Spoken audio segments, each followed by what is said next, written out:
Action! Stevie Coyle is on the air from Mighty Fine Guitars in Lafayette, California with a Friday noontime webcast. Hello, welcome. Checking to make sure things are actually happening as usual. Be right with you. Action. Looks like it. Oh, and volume is up as well. We can fix that. Very good. All right. Nice to see you. Thanks for tuning in on the Friday noontime webcast. Two guitars to show you today. I try to limit myself. I try, folks. I try to limit myself to one guitar per episode. That sounds terrible. Episode per episode of this series. The Friday noontime webcast on Facebook, and then it goes to Instagram, and then it goes to YouTube. But I got two to show you today, just because I got to. One of them because it's new and cool, and new in the shop and cool, and another one because it's cool and it's been in the shop for a long time, and the fellow who owns the guitar says, let's move it along. Let's put this at fire sale prices and move it along. It still ain't cheap, but it ain't what it was price-wise, and it's still the wonderful guitar by Harvey Leach, if you know that name, from either Guitar Building or, what was that television show, Shark Tank, where he premiered the Travel-Air guitar with the neck that folded over. He was one of them guys, and one of the premier inlay guys in the world. So, let's start with that one. Excuse me, Flemish folk songs coming up here. This is it. Now you say, Harvey Leach, I thought he'd go wild on the inlay, but not so. Have we got some folks here? Hi, Richard. Richard, how is the sound? Is the volume and quality of the sound okay? Are we within acceptable limits here?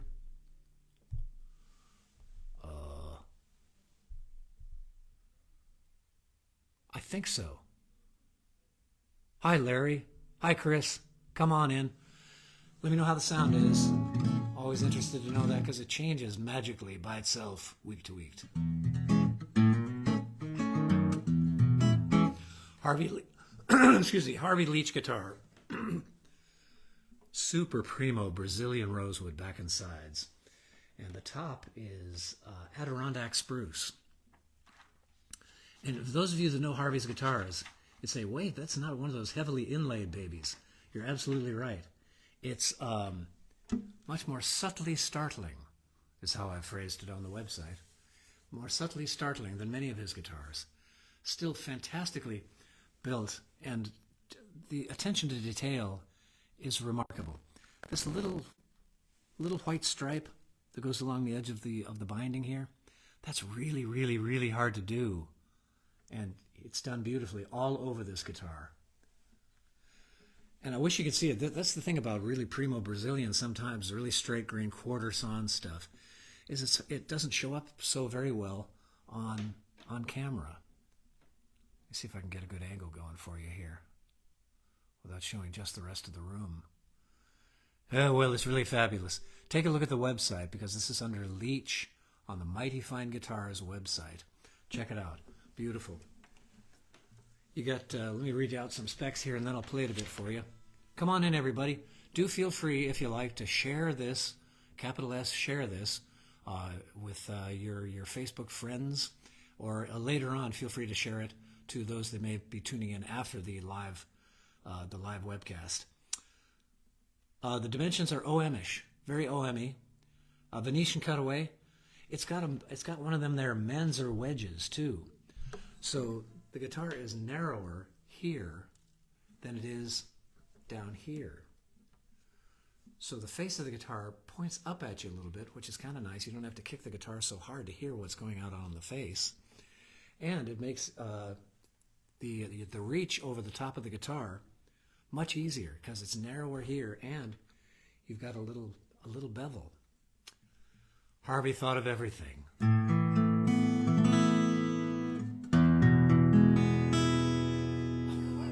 Yeah. Brazilian has a sound. Yes, it does. All those overtones that stack up really nicely.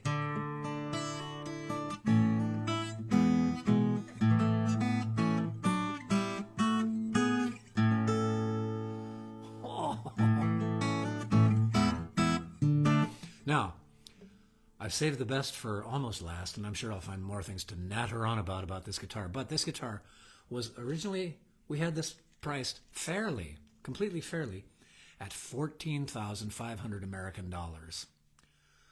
The price now is $7,900, $7,900 USD. That's remarkable. Comes in a beautiful big custom fiberglass case. A totally classy package.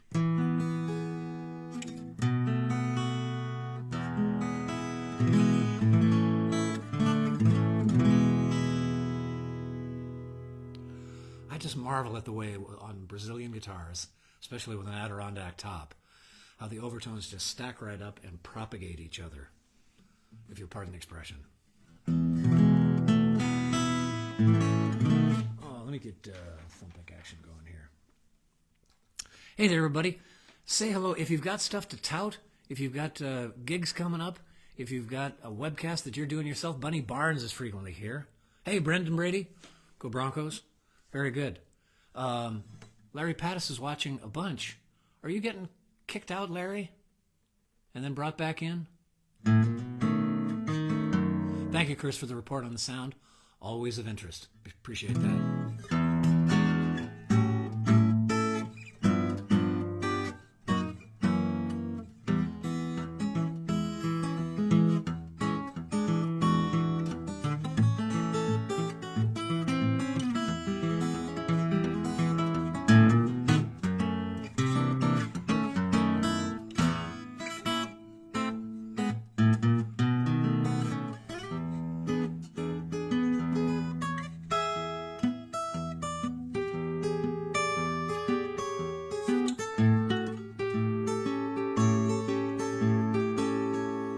Crystalline, bright, singy, ringy sounds everywhere on the neck.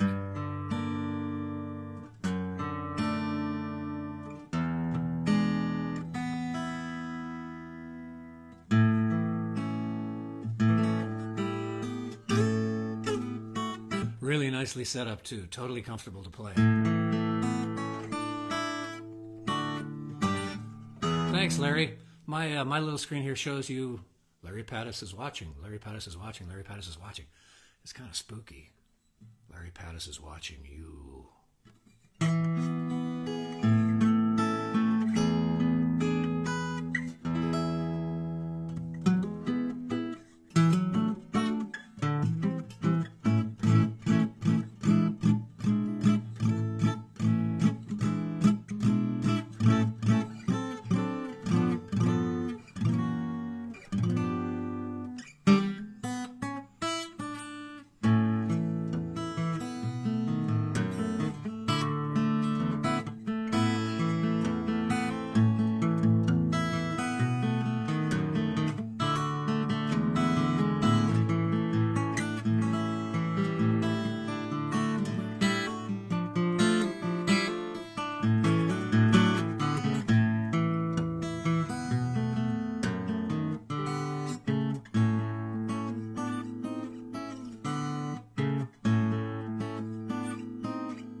Wow, what a sweetie.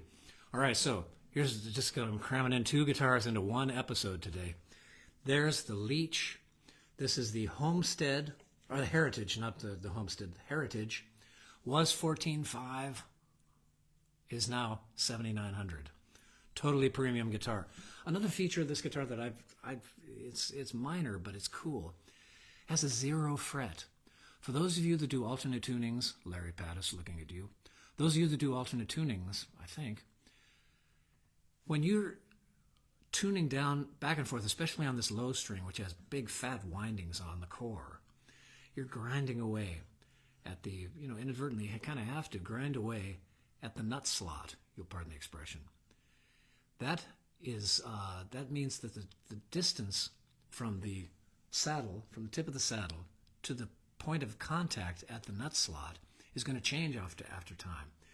If you're using just the nut as the end point, as the terminus of the string, if you have a 0 fret in there, you're grinding against what you're moving against is that piece of metal which means it ain't going to move at all. Now, it used to be, years ago, when I was just a little hillbilly, that a zero fret kind of meant inexpensive, cheap, but cool-looking German guitar.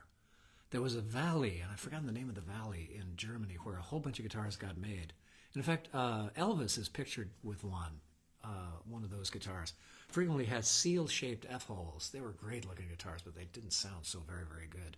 And they had, I had a 12-string guitar from Germany that had a zero fret. But that zero fret, yeah, I'll be right there. Thank you. Give me 2 seconds. People. The zero fret used to mean kind of inexpensive, quickly made German guitar. Nowadays, boy, do I like a zero fret. Because you can be messing with your low strings as much as you want, and you're not grinding out that nut slot deeper and changing the point of contact for the intonation of the guitar. I have spoken. Beautiful thing, beautiful. Read you out the rest of the dimensions. This guitar, like all of the guitars in here, you can check out the specs at mightyfineguitars.com. A long scale 25.5, three-piece neck, mahogany, maple mahogany. Bridge and fretboard are ebony, no surprise, and kind of OM-ish in dimensions. Beautiful thing, and on big sale. So, with that in mind, excuse me, pardon me, we move over to, and I'm going to back up because this guitar is loud, a National M-1, National Resophonic Guitar Company. So loud.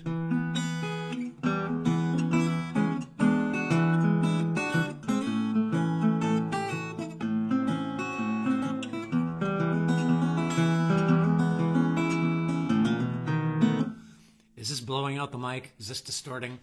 I should probably sit back farther. Or play in the next room.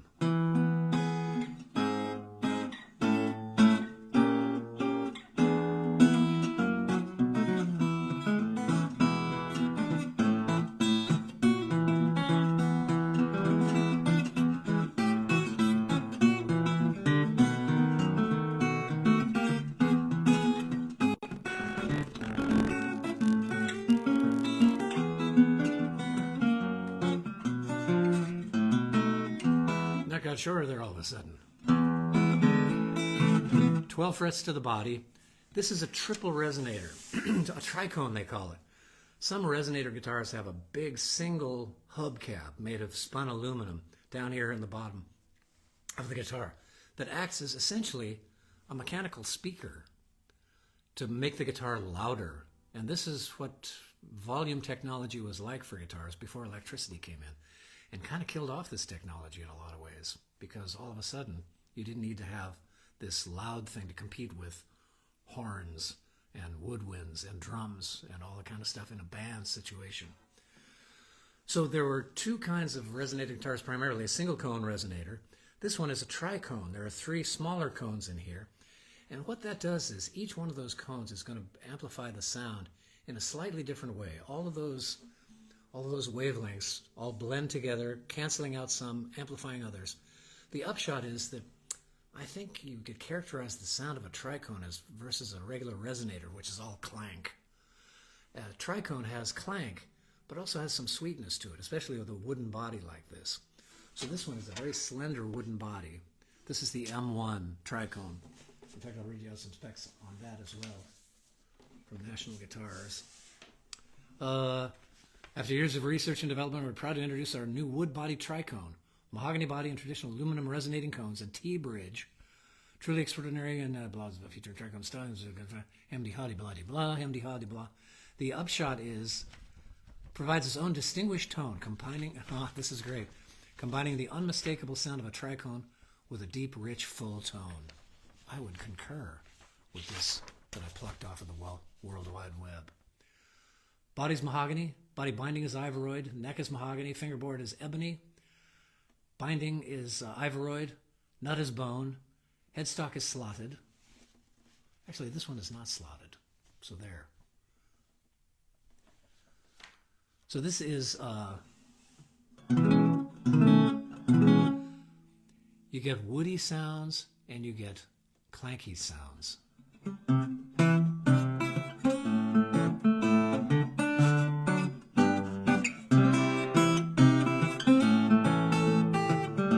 It's hard to play it quiet, so I won't.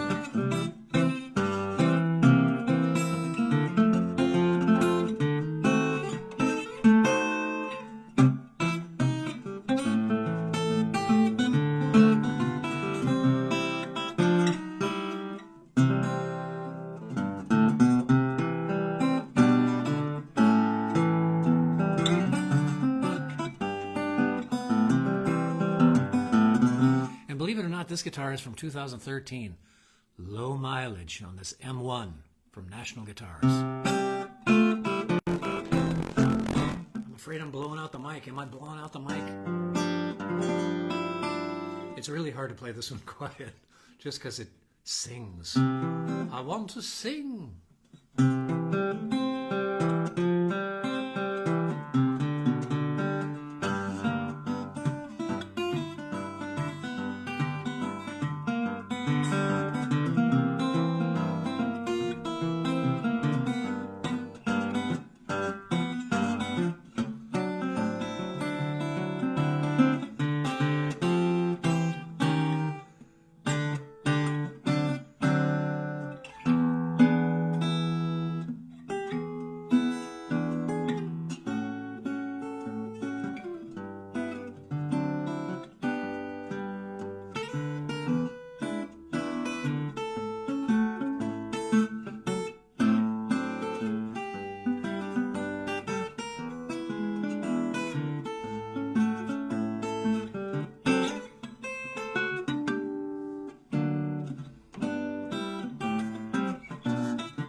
That's really fun.